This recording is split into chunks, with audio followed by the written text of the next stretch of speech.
নতুন আলুর দেখা পেলেই কিন্তু বাঙালিদের মনে একটাই রেসিপি ঘোরাঘুরি করে, সেটা হলো এই আলুর দম। তো আজকে বিশেষ একটা মশলা দিয়ে বা বলতে পারেন ভাজা মশলা দিয়ে আজকে রেসিপিটি বানিয়েছি, যার কারণে কিন্তু বেশি একটা মশলার প্রয়োজন পড়েনি, অথচ খেতে দুর্দান্ত হয়েছে। রেসিপিটি খুবই সহজ করে দেখিয়েছি, সবার কিন্তু ভালো লাগবে। একদম নিরামিষ রেসিপি, প্রথম থেকে শেষ পর্যন্ত দেখবেন, আশা করি আপনাদের ভালো লাগবে। যদি ভালো লাগে তাহলে আমার ভিডিওতে একটা লাইক দিবেন, নতুন কেউ হয়ে থাকলে অবশ্যই আমার চ্যানেলটিকে সাবস্ক্রাইব করে নেবেন। তো সবার আগে নমস্কার, কেমন আছেন সবাই? আশা করি ভালো আছেন। শুভ্র শান্তি ব্লগে আপনাদের সবাইকে স্বাগত জানাই, আমি শান্তি।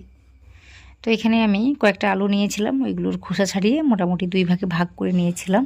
তো এগুলো নিয়ে ভালোভাবে ধুয়ে নিয়েছি। ধুয়ে নেওয়ার পর আমি প্রেসার কুকারের মধ্যে বসিয়ে দিয়েছি। তো অল্প পরিমাণে জল দিয়েছি আর পরিমাণ মতো লবণটাকে দিয়েছি। দিয়ে এটাকে আমি সেদ্ধ করে নেব। ওই একটা সিটি হলেই কিন্তু হয়ে যাবে। আপনারা চাইলে কিন্তু কড়াইতেও এটাকে সেদ্ধ করে নিতে পারেন। তো মোটামুটি একটা হুইসেল দিয়েছি, বেশি কিন্তু দিইনি। তারপর ঠান্ডা করে নিয়েছিলাম। তারপর এইভাবে একটু ছেঁকে নিচ্ছি। তো দেখতেই পাচ্ছেন বেশি কিন্তু ঘেঁটে যায়নি, তো এইভাবে রয়েছে। লবণটা যাতে ভালোভাবে আলুর মধ্যে ঢুকে যায়, সেই জন্যই কিন্তু আমি কুকারের মধ্যে সেদ্ধ করে নিয়েছি।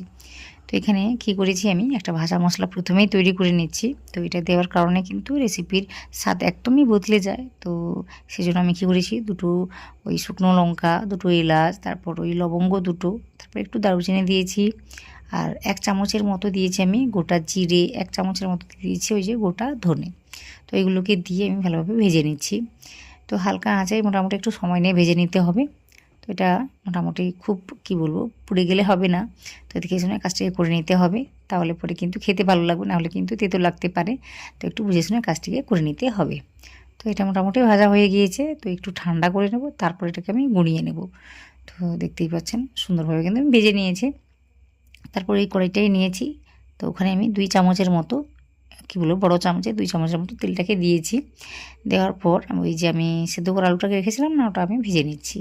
তো যেহেতু আমি লবণটাকে দিয়ে রেখেছি, সেই জন্য লবণটাকে দিলাম না, কিন্তু আমি একটু হলুদ দেবো, যার কারণে দেখতে দারুণ লাগবে বা ভাজাটা ভালোভাবে হবে।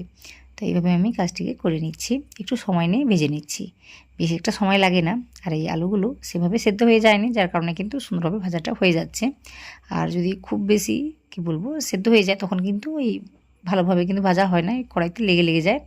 সে যাই হোক, দেখতেই পাচ্ছেন খুব সুন্দর করে কিন্তু আমি ভেজে নিয়েছি। ওই উপরের স্কিনটা যেন একটু ভাজা ভাজা দেখতে লাগে বা ভাজা ভাজা হয়ে যায়, তাতে করেই কিন্তু খেতে ভালো লাগে এই রেসিপিটি। তো মোটামুটি ভেজে নিয়েছি, দেখতেই পাচ্ছেন। ভাজা হয়ে যেতেই আলুগুলোকে আমি নামিয়ে নিচ্ছি এইভাবে। তো ওই তেলেই কিন্তু আমি রান্নাটিকে করে নেব, এক্সট্রা করে আর তেলটাকে দেবো না।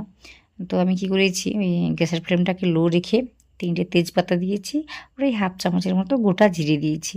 তো এগুলো দিতেও পারেন, আবার নাও দিতে পারেন, আমি দিয়েছি একটু ফোড়নের জন্যই দিয়েছি। তারপর কি করেছি, একটু আদা দিয়েছি, ওই 1 চামচের একটু বেশি। তো এই আদাটাকে দিয়ে একটু ভেজে নেব, ওই হালকা আঁচেই ভেজে নিতে হবে, না হলে পরে এগুলো পুড়ে যেতে পারে, খেতে কিন্তু নাও ভালো লাগতে পারে। তো সেই জন্য আমি কী করেছি, একটু হালকা আঁচে এগুলোকে ভেজে নিচ্ছি। তো দেখতেই পাচ্ছেন সুন্দর করে কিন্তু ভাজাটা হয়েছে। তারপর আমি একটা বড় মাপের টমেটো নিয়েছি। তো দেখতেই পাচ্ছেন অনেকগুলোই দেখাচ্ছে। তো একদম বড় মাপের একটা টমেটো ছিল, ওটাই আমি কেটে দিয়েছি। তো এখানে টমেটোর পরিমাণটা একটু বেশি করে দিয়েছি, এতে করে কিন্তু গ্রেভিটা দেখতে ভালো লাগবে বা এই রেসিপিটা খেতে ভালো লাগে, তাই একটু বেশি করে আমি দিয়েছি। দিয়ে সব কিছুকে একই সঙ্গে ভেজে নিচ্ছি। তারপর আমি কি করেছি, ওই টমেটোটা যেন ভালোভাবে মজে যায় বা গলে যায়, সেই জন্য এই 1/2 চামচের মতো লবণটাকে দিলাম, বা আরও কম হবে। হ্যাঁ, তো ওটা দিয়ে একটু সময় নিয়ে নাড়িয়ে চাড়িয়ে নিয়েছি, দেখতেই পাচ্ছেন। তারপর এখানে কি করেছি, ওই যে 1 চামচের মতো লঙ্কা গুঁড়ো দিয়েছি, 1/2 চামচের একটু কম আমি হলুদ গুঁড়ো দিয়েছি।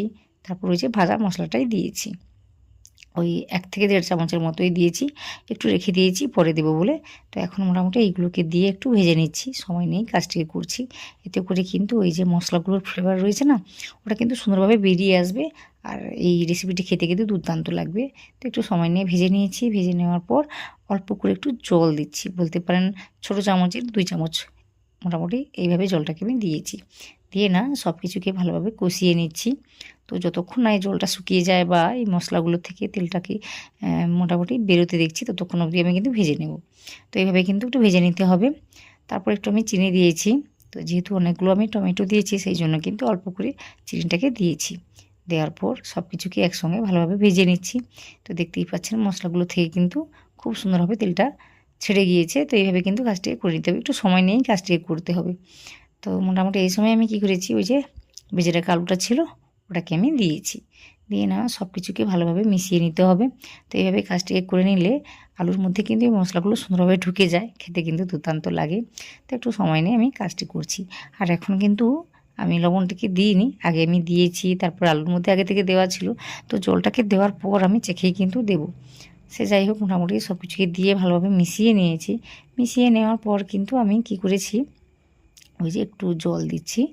তো যেমনভাবে গ্রেভিটাকে রাখতে চাইবেন ঠিক সেটা বুঝে শুনে কিন্তু জলটাকে দিতে হবে। তো এখানে আমি অল্প করে জলটাকে দিয়েছি, বা বলতে পারেন একটু বেশি করে দিয়েছি, কারণ এই আলুগুলো কিন্তু জলটাকে টেনে নেবে, তাই আমি দিয়েছি। তো আজকে আমরা এই রেসিপিটি লুচির সাথে খাবো, তাই একটু বেশি করে গ্রেভিটাকে আমি রেখে দেব। তো এখন আমি কি করেছি, একটু লবণ দিয়েছি। তো বুঝে শুনে লবণটাকে দিতে হবে। তো আগে থেকে দেওয়া ছিল, তাছাড়া আলুর মধ্যে লবণটা রয়েছে। তো মোটামুটি সব কিছু বুঝে শুনে কাজটিকে করে নিতে হবে। তো এখানে আমি কি করেছি, ঢাকা চাপা দিয়ে ওই 5 মিনিটের জন্যই রান্নাটিকে করে নেব।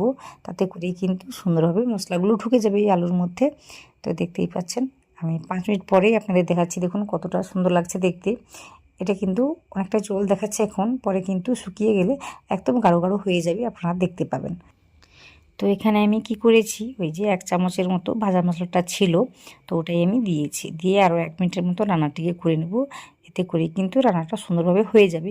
তো এইভাবে আমি ঢেকে রেখে দিচ্ছি। আর এই সময় কী করেছি, গ্যাসের ফ্লেমটাকে অফ করে দিচ্ছি। তো একটু ঠান্ডা করে নিচ্ছি। ঠান্ডা করে নেওয়ার পর আপনাদের আমি দেখিয়ে দিচ্ছি কত সুন্দরভাবে এটা তৈরি হয়েছে। তো দেখুন তেলটা কিন্তু একদম উপরে ভেসে উঠেছে, আর দেখতে কিন্তু দারুণ লাগছে। তো এটা ভাত দিয়ে বলুন, রুটি দিয়ে বলুন, বা কি বলুন, লুচি দিয়ে কিন্তু সহজেই খাওয়া যাবে। তো আশা করি আজকের রেসিপিটি আপনাদের ভালো লেগেছে। যদি ভালো লেগে থাকে তাহলে আমার ভিডিওতে একটা লাইক দিয়ে চ্যানেলটিকে সাবস্ক্রাইব করে নেবেন। পাশে থাকা যে বেল আইকনটা থাকবে ওটাতে প্রেস করতে ভুলবেন না। আর রেসিপিটি ভালো লাগলে সেটা কমেন্ট করে জানাবেন। সব শেষে ভিডিওটি দেখে নেওয়ার জন্য আপনাদের সবাইকে ধন্যবাদ জানাই।